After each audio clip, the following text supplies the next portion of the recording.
More entries to be loaded. Calling the last race. Here's our track announcer, Jonathan Faisal Bakaran. All yours, Tan. Thank you once again to both of you. The only one, Mr. Bong Rubio, Wonder Boy, Jackie Ralph Sordan Alcantara. To all of you racing fans, we are now at race number 8.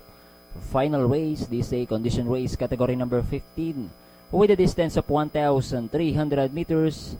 9 entries participating with the favorite Early Bird. 327,000 forecast sales. Only waiting for Chocolate Thunder and Give It All.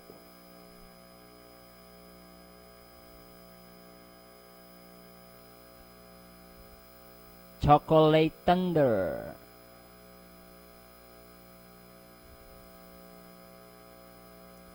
Now inside, Only Give It All.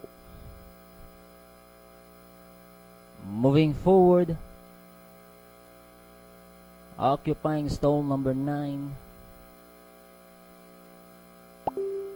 Final race here at the park, Southern Club Leisure Park, Naik, Cavite. Give It All now inside, all set. Good luck, racing fans. Stand by for dispatch.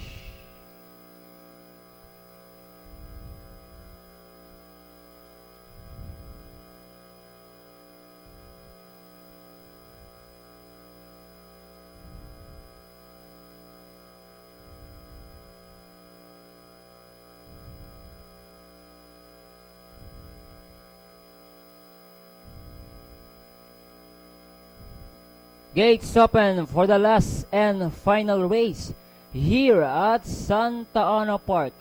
Balang Araw pass to begin, and in second by the rail is the favorite, and that is Early Bird. Then Raising Ori outside third, Give It All moving up by the rail. Fourth comes Chocolate Thunder, and in fifth Big Hook, then followed by High Quality Skyscraper. Third last, moving up by the rail. Second last, Octubre 14 and Iniki Runner.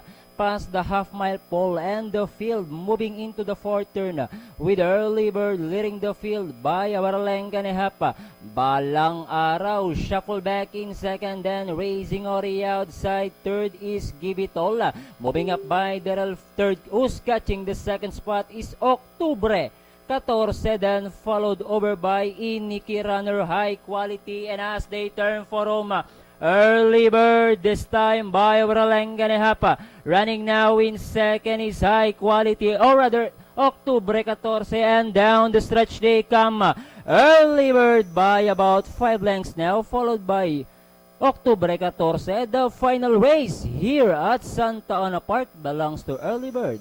Octubre 14, Iniki Runner, then comes Chocolate Thunder close between Big Hook, Skyscraper, then comes